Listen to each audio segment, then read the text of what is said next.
Plano de ação para a energia sustentável do Unesco e tentar em conjunto refletir, colher as vossas sugestões a fim de se definirem algumas medidas que sejam viáveis para a realização do grande objetivo que este projeto encerra, que é, portanto, a redução da emissão de gases de CO2 até 2020 e que sejam medidas que vão ao encontro também dos constrangimentos sociais, económicos e financeiros que todos vivemos, não só as autarquias, as associações, as empresas, as famílias. Este plano de ação, portanto, decorre, para quem não sabe ainda, da ação do município de Palmela, no Pacto dos Autarcas, que tem a ver com uma iniciativa da União Europeia que visa sempre incentivar as autarquias, no fundo, a estabelecer, a ultrapassar as metas que estão estabelecidas a nível comunitário para a redução de emissões de gases de CO2 em 20% até 2020. Este plano foi recentemente atualizado com vista à discussão com a população em geral, já foi discutido também com os dirigentes da autarquia, com as empresas e hoje as sessões seguintes serão dirigidas à comunidade civil. Ele encerra em si, no fundo, uma série de medidas e de ações que não diz só respeito à autarquia, diz respeito também a todos nós. Estamos a falar do nosso ambiente e, portanto, de todos nós contribuímos para a emissão de CO2. Portanto, são medidas que se direcionam às autarquias, às empresas e à população em geral. Daí a necessidade que a autarquia sente de partilhar convosco as propostas que hoje vão ser aqui apresentadas e também colher as vossas sugestões. Todos queremos certamente um melhor ambiente, todos aqui presentes querem certamente aumentar a sua qualidade de vida, reduzir custos e sabemos que otimizar os recursos energéticos são uma das vias para a poupança. Portanto, sabemos que um melhor ambiente e uma melhor qualidade de vida tornam o nosso território também muito mais atrativo e através dessa atratividade poderemos ter um maior desenvolvimento económico. Por isso convido todos a estarem presentes e a partilhar connosco esta reflexão e a trilhar um caminho dentro de toda a nossa comunidade. Agora passo a palavra à engenheira Cristina Daniel para fazer, portanto, o enquadramento do país. Portanto, temos dados científicos de que estas alterações que nós estamos a sentir estão a ser muito rápidas e que se devem, sobretudo, à ação do homem sobre o ambiente. Neste caso, nós estamos a falar dos gases com efeito de estufa. Os gases com efeito de estufa, também como um conjunto de gases, CO2, dióxido de carbono, metano, óxido nitroso, etc., que são gases que existem naturalmente e que acabam por ser benéficos porque o efeito de estufa, se não for o efeito de estufa, não haveria vida neste planeta, porque é o efeito que consegue criar condições em termos de temperatura adequadas para a vida acontecer. O que acontece é que, neste momento, a emissão destes gases atinge um nível tal que este efeito de estufa acaba por ser exagerado e acaba por ter reflexos a nível do clima e a nível do coberto vegetal, portanto, afetar toda uma série de áreas no nosso planeta.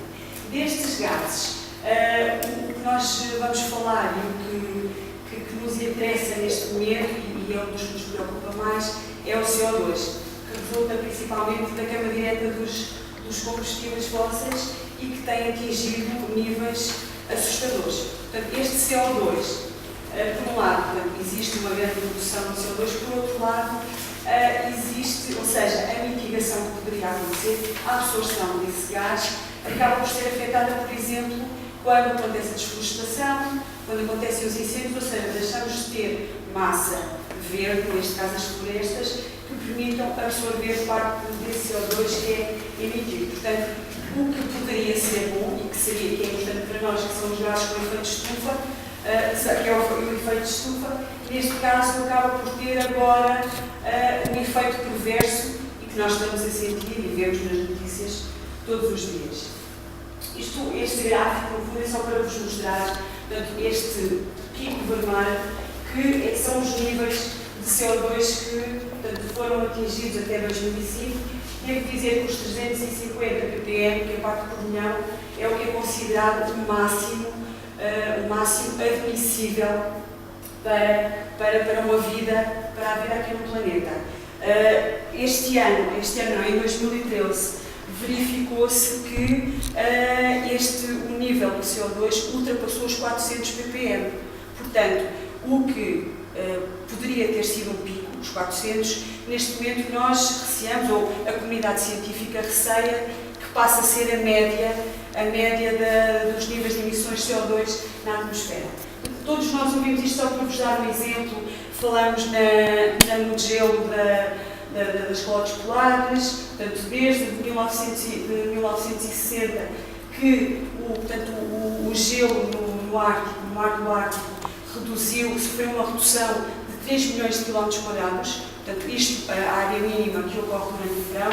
Verificou-se de 2001 para cá, nós tivemos os 8 anos mais quentes de que há memória, por exemplo, e tem-se verificado desde os anos 70 que tem havido um aumento de cerca de 0,2 graus centígrados por década. Portanto, isto são tudo coisas que nós estamos habituados a ouvir nas notícias, achamos que isto tem a ver com os cientistas e tal, mas também começamos a ouvir as notícias cá em Portugal, dos ciclones, dos tornados, das inundações no lado, da secura extrema no outro lado. Sabemos que a nível do planeta, mesmo até a nível da distribuição, começa a haver alterações.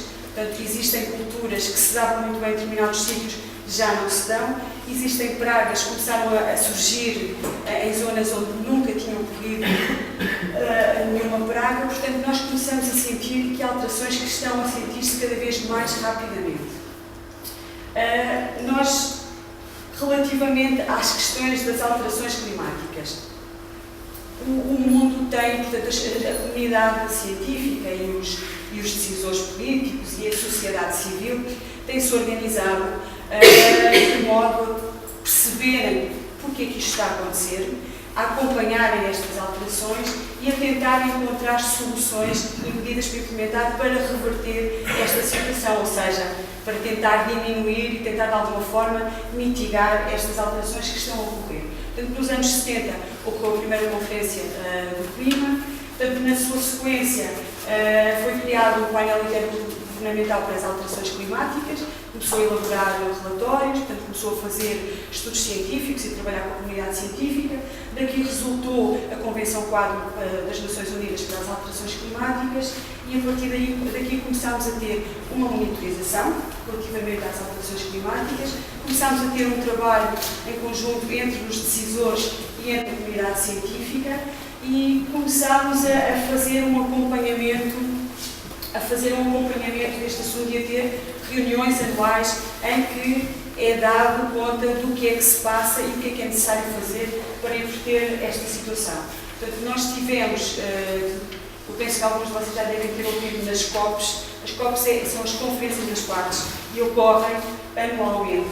Portanto, na COP3, a primeira COP que teve lugar foi em Berlim, nos anos 80, e portanto a COP3 foi a COP3 em 1957 que foi ratificado o protocolo de Kyoto e a partir daí, portanto, entrou em ação, teve um período de implementação de 2008 a 2012, portanto, neste momento nós estamos no período pós-Kyoto e para o qual nós tentamos encontrar uma continuação e tentamos levar que os países que não assinaram o primeiro protocolo de Kyoto, quer dizer, que pelo menos assumam algum compromisso e comecem a participar com todos os outros países que se têm esforçado para implementar medidas relativas a este assunto.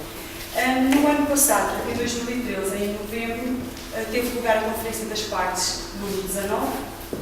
Nesta conferência havia grandes expectativas, principalmente em relação a uma proposta de um seguimento do protocolo de Kyoto que deveria ser assinado em Paris em 2005 e que deveria entrar em ação em 2020, portanto seria, digamos que um protocolo de Kyoto 2. No entanto, estas expectativas não tiveram eco. As organizações não governamentais abandonaram a discussão, abandonaram as salas de reuniões, isto de forma de protesto para o facto de continuar a haver países que fazem o que bem entendem e não querem comprometer o seu desenvolvimento económico, implementando algumas medidas com importância ambiental. O que é importante é que os decisores e portanto, a comunidade empresarial consiga perceber que portanto, o desenvolvimento económico não fica, portanto, não diminui se nós implementarmos medidas ambientais. Portanto, aqui a questão é encontrar um equilíbrio de maneira a que, portanto, não se destrua cada vez mais o nosso planeta. Portanto, houve muitas discordâncias nesta reunião, sobretudo relativamente às metas a atingir relativamente às emissões de CO2 por parte de alguns países, também os mecanismos de ajuda aos países menos desenvolvidos e aos países que mais sofrem com estas alterações climáticas. No entanto, foram segurados alguns fundos, o Fundo Verde para o Clima, e foi feito um acordo para a criação do Fundo de Adaptação. Para este Fundo de Adaptação, houve já alguns países da União Europeia que decidiram, portanto, financiar, entre eles a Áustria, a Suécia, a Suíça, a Alemanha, a Bélgica. Portanto, esses países estão dispostos a contribuir para este Fundo de Adaptação, que no fundo visa apoiar os outros países que já estão a sofrer as consequências das alterações climáticas e visa também ajudar países que neste momento não estão em condições, devido ao seu estado de desenvolvimento, a investir em novas tecnologias. Houve também uma decisão muito importante que tem a ver com as regras aplicadas à proteção das florestas tropicais. Nós sabemos que, por exemplo, a Amazónia continua a sofrer desflorestação, portanto, para ser utilizada com fins agrícolas, é considerado o pulmão da terra, não é?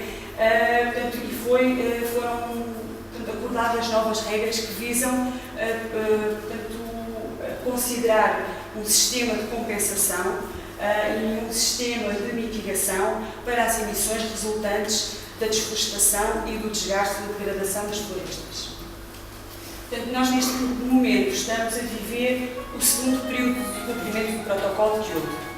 Portanto, este período vai se prolongar até 2020. O que se pretende fazer é encontrar um protocolo que dê continuação ao Kyoto para entrar em vigor a partir de 2020. Portanto, os países do costume, Rússia, Japão, Canadá, estes não aderiram, tinham aderido no outro, os Estados Unidos continuam a não querer aderir, portanto, mas o Protocolo de Kyoto continua a ser, neste momento, um único acordo vinculativo no combate às alterações climáticas. Portanto, neste momento é a única ferramenta que nós temos de conseguir levar avante aquilo que nós queremos fazer em termos de proteção do ambiente. No que toca ao que a União Europeia tem feito, a União Europeia tem liderado este processo de envolvimento de todos os países. O que a União Europeia neste momento está a fazer relativamente aos pacotes que aplicam para as alterações climáticas e para a eficiência energética é fazer uma abordagem diferenciada por países a nível do seu desenvolvimento, considerar uma maior flexibilidade da aplicação destas diretivas e neste momento está em cima da mesa uma proposta que é considerada muito pouco ambiciosa. Portanto, em 2012 e daí até agora nós temos o pacote 20-20-20, que é até 2020 reduzirmos em 20% as emissões, portanto, aumentarmos em 20% a utilização dos renováveis e aumentarmos a eficiência energética em 20%.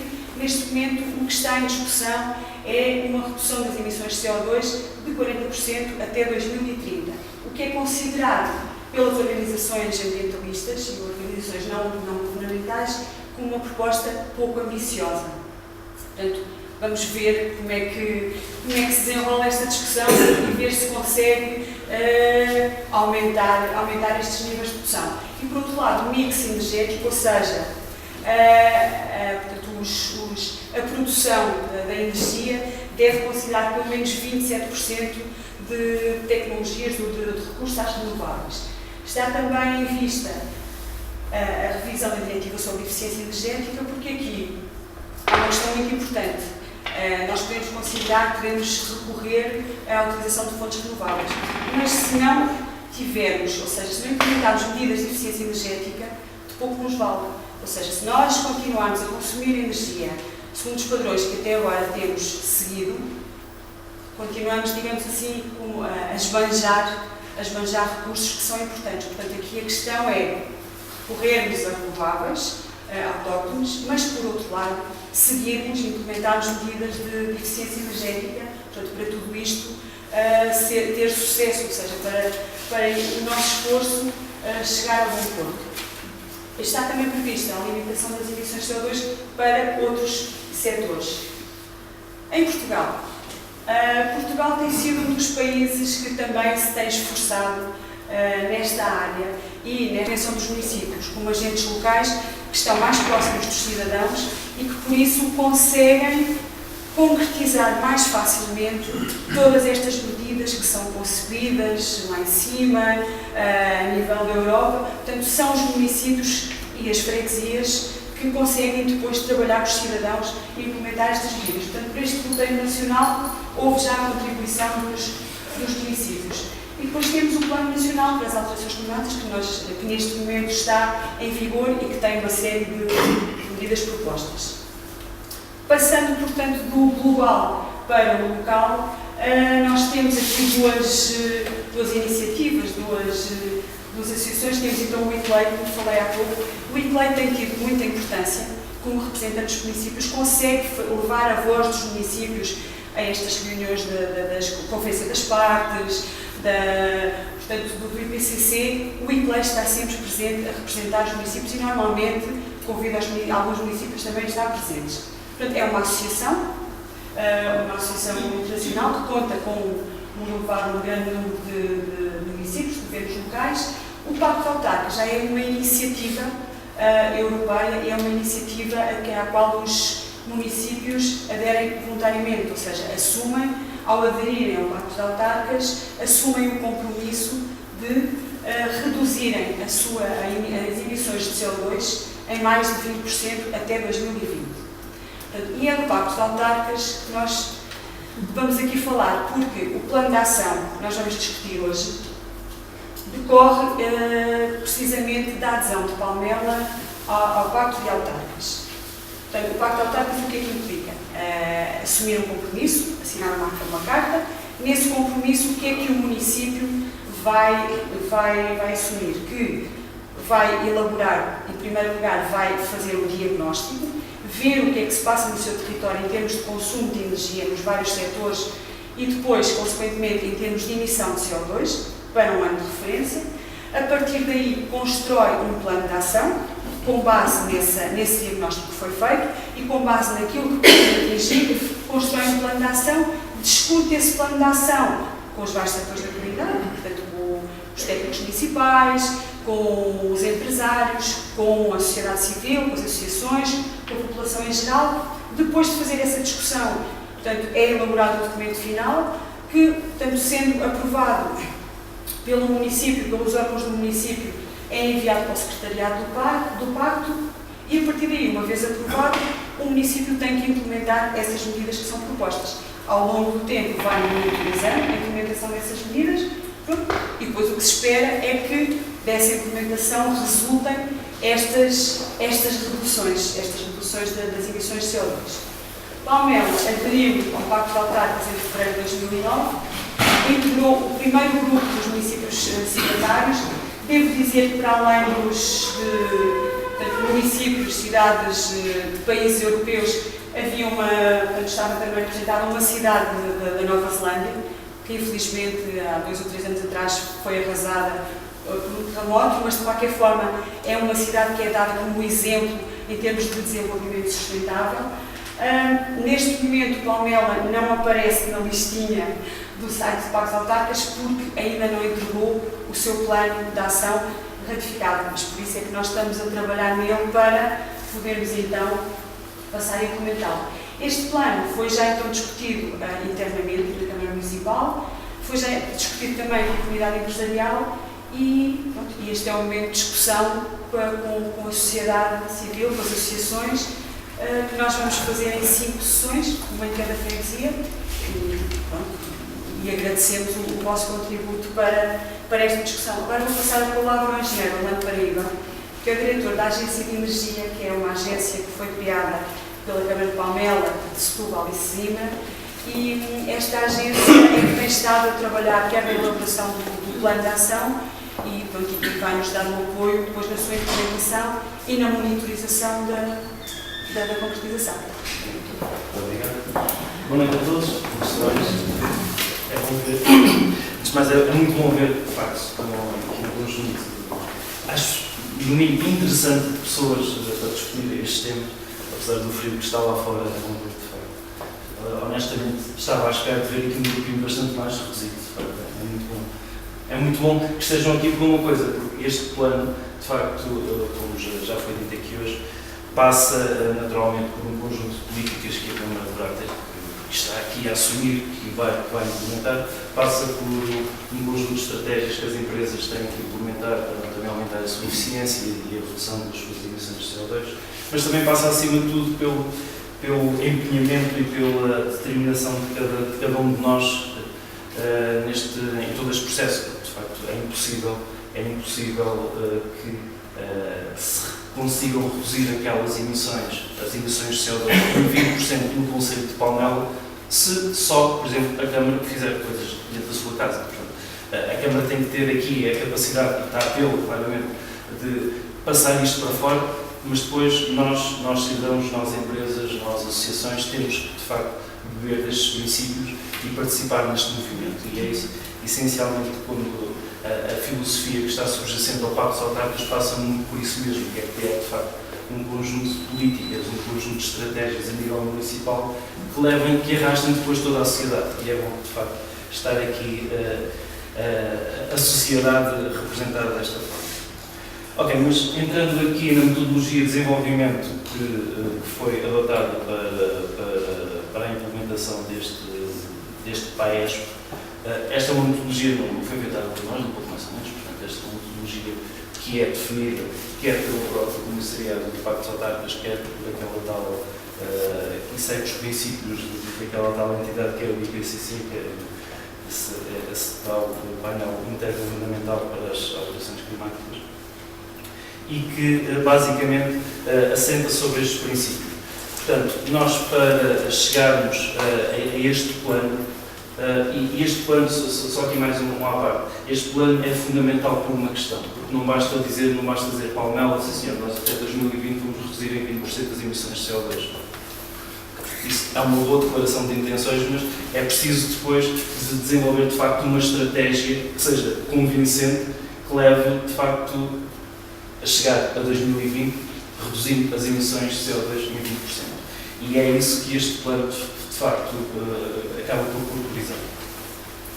Então, mas para vocês perceberem, também não nos lançaram muito com estas questões metodológicas, mas para perceberem como é que se chegou até aqui, de facto aquilo que nós fizemos em primeiro lugar foi determinar a matriz energética do Concelho de Palmela para o ano de referência de 2008, isto é um de referência de 2008, ou seja, nós temos que escolher um ano sobre o qual vamos comparar a redução das emissões. E neste caso o ano que nós escolhemos foi 2008. Isto porquê? Porque arrancámos com este processo já basicamente em 2010, portanto a primeira versão era 2010, só que, portanto em 2008 era o ano mais recente onde tínhamos verdadeiramente dados que nos permitiam desenvolver este trabalho. E então determinámos a matriz energética. A matriz energética é o quê? É perceber exatamente como é que se consome energia num conceito de Palmela, particularmente, ou seja, como é que se consome eletricidade, como é que se consome combustíveis, porque verdadeiramente é daí que vêm as grandes emissões de CO2. Portanto, por um lado, as emissões que estão por trás da produção de energia elétrica e, por outro lado, as emissões que decorrem da utilização de combustíveis fósseis nos nossos transportes, mas também para aquecimento. Portanto, tudo isso entra nesta matriz energética. Aquilo que se fez depois foi quantificar as emissões que estão associadas a este consumo de energia, pelos diferentes setores de atividade, pelos diferentes tipos de energia consumida. Diga-se que aqui depois associou-se também uma outra coisa que tem a ver com a degradação da matéria orgânica, que é a velocidade de enterro, porque tudo isso também emite CO2, entrou também neste bolo. E depois, aquilo que se faz a seguir é pegar nas emissões, já tínhamos determinado as emissões para 2008, existem, que estão calculados pela própria Comissão Europeia, pelo próprio Secretariado do Pacto, que define um conjunto de índices que estimam a evolução das emissões se nada for feito. Portanto, se nada for feito, se em 2008 consumimos 10, em 2020 devemos consumir 15. Portanto, o que nós fizemos foi pegar nestes coeficientes e estimar aquilo que seria as emissões em 2020, caso nada fosse feito para alterar. Depois, estabelecemos um objetivo de redução, neste caso, o nosso objetivo de redução, tínhamos que ser acima de 20%, portanto, estimamos aqui 20,1%, digamos, se calhar não fomos muito ambiciosos, tentámos ser o mais realistas possíveis, também no sentido de criar um plano que fosse verdadeiramente execuível. E com base nisso, identificámos então um conjunto de medidas que fosse capaz de reduzir as emissões nos montantes necessários para atingirmos de facto esse diferencial de redução. Estas medidas que foram identificadas numa primeira análise por nós são, digamos, o ponto zero, são apenas e só aquilo que é a nossa ideia, aquilo que é a nossa expectativa. Mas isto é apenas o ponto zero, por isso é que a seguir este plano tem que ser discutido, tem sido discutido internamente pela Câmara Municipal, discutido pelas empresas, discutido por vocês, porque seguramente desses contributos há coisas que nós pensamos que até podiam ser muito interessantes, mas depois 2 cabeças, 10 cabeças, 100 cabeças pensam muito melhor do que uma ou duas e de facto se calhar as coisas não fazem sentido, tem que se arriscar e se calhar outras coisas fazem muito mais sentido e bem, então vamos incluí-las. Por isso é que estamos aqui a discutir estas estratégias. Sendo que basicamente este plano assenta nestes eixos de intervenção. Por um lado, aumentar a eficiência energética nos vários setores da comunidade, quer sejam eles as empresas, quer sejam eles os transportes, quer sejam eles as próprias eficiências energéticas nas nossas habitações, nas associações, nos bombeiros, em todo o lado podemos aumentar verdadeiramente a eficiência energética. De facto, nós temos hábitos de utilização de energia muito consumistas, portanto, verdadeiramente vivemos numa sociedade. Há aqui um autor que diz que nós neste momento não temos que pensar em desenvolvimento sustentável, se calhar temos que pensar em retrocesso sustentável, ou seja, temos que pensar em utilizar menos de uma forma muito mais eficiente, para estarmos em equilíbrio com aquilo que nos rodeia. E é um pouco isso que se calhar temos que pensar. É como é que vamos continuar a ter uma vida verdadeiramente confortável, verdadeiramente agradável, consumindo menos. E isso é de facto um desafio grande. Depois, incrementar a utilização de fontes de energia autónomas e renováveis, para tentar perceber aqui naquilo que é o nosso território, quais é que são as fontes de energia que nós temos à nossa disposição, o que é que nós podemos verdadeiramente utilizar que possa substituir quer os combustíveis fósseis, portanto, quer o gasóleo, quer o gás, etc. Depois um fator, naturalmente, que é muito importante, que é a questão da informação, sensibilização, educação e formação. Tão simples quanto isto, nós estamos habituados a consumir mal, temos que aprender a consumir bem. Nós temos que alterar os nossos comportamentos e como é que se faz isso, ou se faz isso, de facto, dando formação e sensibilizando as pessoas, as empresas, as organizações. E depois, naturalmente, colaborar com outras entidades para, com eles, aprender e para, já agora, porque não também ensinar algumas coisas, mas de facto, dessa cooperação surgem sempre boas ideias e bons conceitos. Foram elencadas um conjunto de 30 medidas, na realidade acho que são 32 ou 30 mesmo, que foram distribuídas por seis setores, que são os setores de transportes, indústria, domésticos, serviços, agricultura e produção de eletricidade, sendo que para cada uma dessas medidas foi quantificada aquilo que era a economia de energia por ano, a produção de energia renovável, caso houvesse, a redução das emissões de CO2 equivalente. Falamos sempre aqui de CO2 equivalente porquê? Porque senão podemos estar a falar de redução de outros gases que têm efeitos estufa também, que não são propriamente CO2. E o que se faz é uma conversão do poder de efeito de estufa desses gases com o efeito de estufa do CO2. Por isso é que falamos sempre de CO2 aqui. Por exemplo, podemos estar a pensar em medidas que reduzam, por exemplo, a emissão de metano. E o metano tem sensivelmente 7 vezes a capacidade de efeito de estufa do CO2. Portanto, se reduzirmos 1 grama de metano, estamos a reduzir 7. É como se estivéssemos a reduzir 7 gramas de CO2. Pronto, e depois avaliamos aquilo que são o custo acumulado de CO2 evitado.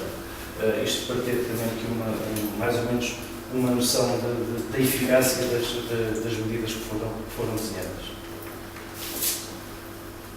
Importa dizer que estas medidas, ou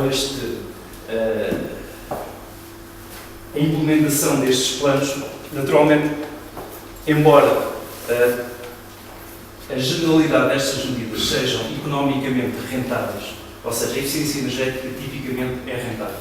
A eficiência energética tipicamente paga-se a si própria. Se eu mudar uma lâmpada, por exemplo, esta lâmpada, mas pronto, esta lâmpada aqui que está não é propriamente uma lâmpada muito boa, porque é uma lâmpada incandescente. Se eu mudar esta lâmpada por uma lâmpada LED, se tiver aqui uns projetores e uns LEDs em vez destes, se calhar o projetor é caro, se calhar o projetor LED para aqui, estou a falar de cor, mas se calhar custa 40 euros, 30, 40 euros. Cada projetorzinho de LEDs com esta potência. É um investimento, de facto, de gastar 30 euros ou 40 euros. Agora a questão é que eu provavelmente vou poupar esse dinheiro num curto espaço de tempo. Um curto espaço de tempo pode ser 1 ano, 2 anos, depois depende naturalmente de medida em medida esses períodos de retorno variam. E variam também em função da sua utilização, etc. Mas, portanto, isto para dizer o quê? Que normalmente o investimento em eficiência energética é rentável economicamente. Ainda assim, exige um esforço inicial de investimento. E, cientes disso, particularmente a Comissão Europeia tem desenhado um conjunto de programas que visam apoiar os municípios, as empresas, as organizações sociais, etc., no sentido de implementarem medidas que vão de acordo com o Pacto dos Autarcas e que lhes permitam, de facto, ter essa capacidade de investimento inicial, porque é do conhecimento, de facto, a dificuldade que há em fazer investimento. E nesse contexto existem um conjunto de programas, e não entramos muito em detalhes sobre isto mesmo, mas quer no programa Horizon 2020. O programa Horizon 2020 é aquilo que enquadra os grandes os fundos do novo quadro comunitário de apoio até 2020, particularmente nesta área da energia e da eficiência energética, enquadram-se dentro deste programa do Horizon 2020. Depois existem um conjunto de fundos estruturais do próprio FEDER que também apoiam medidas que se enquadram no Pacto dos Autarcas, portanto, nesta atividade.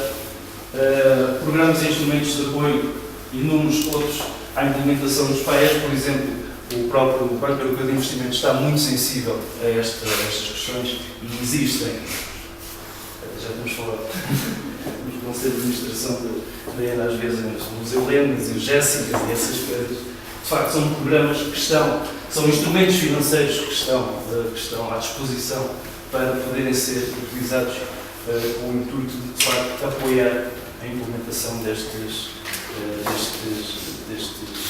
programas. E isto,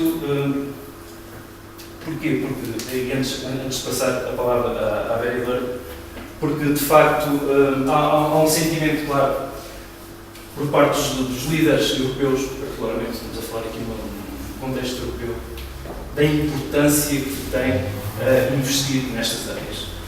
Para a Europa, esta é uma área verdadeiramente fulcral, porque, por um lado, há esta questão das alterações climáticas, que verdadeiramente a Europa está desperta para isto, mas não é só por isso. Não é só por uma questão de alterações climáticas. É também por uma questão de criar, efetivamente, oportunidades de desenvolvimento. E neste momento, de facto, a energia, a sustentabilidade é um vetor de desenvolvimento importante para a Europa. E daí se estarem, de facto, a colocar fundos importantes, quantidades de dinheiro muito significativas nesta área, porque esta é, de facto, uma oportunidade que pode e deve ser aproveitada pelos territórios para se desenvolverem, para criarem emprego, para criarem novas oportunidades de negócio, para se expandirem. E daí que haver todo este interesse nesta questão. Sabe a palavra? Apresentado que está, agora é a altura de arregaçar as mangas e irmos para as oficinas começar a trabalhar. Portanto, vamos começar então a discussão propriamente dita. Há 4 grupos temáticos que poderão escolher. Eu vou dizer que o primeiro tem a ver com as fontes de energia endógenas e renováveis. Há um grupo temático que tem a ver com as medidas de eficiência energética. Outro que tem a ver com as infraestruturas e, por último, mobilidade e transportes.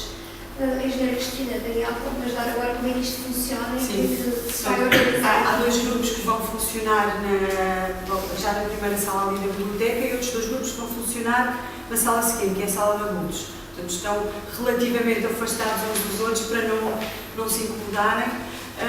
As 30 medidas estão distribuídas por esses 4 grupos. Portanto, há grupos que vão ter mais medidas para discutir do que outros, de maneira que nós pedíamos a que vocês pensem em que grupo é que querem ficar e sigam-nos. Eu vou ficar com o grupo dos transportes para ir para as renováveis. O nosso colega Daniel vai ficar com as infraestruturas e a Marta com a eficiência energética. Pronto. E, portanto, nós já lá temos um material para nos sentarmos e começarmos a discutir. Depois, no final, vamos ter 45 minutos para discutir. Alguns grupos vão despachar-se mais cedo do que outros por causa da quantidade de medidas que têm para discutir. Vamos ter um pequeno intervalo de 15 minutos e depois passamos para a proposta de novas medidas. O que nós o queremos fazer é, para além de discutir estas que são propostas, mas que foram consideradas em 2009 e 2010, portanto, num contexto completamente diferente do contexto em que estamos agora, não é?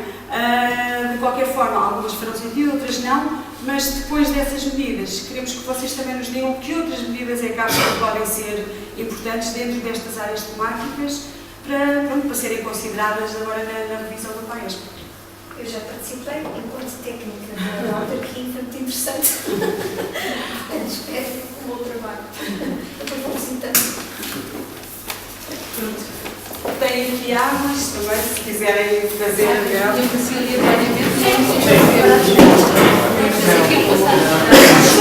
Eu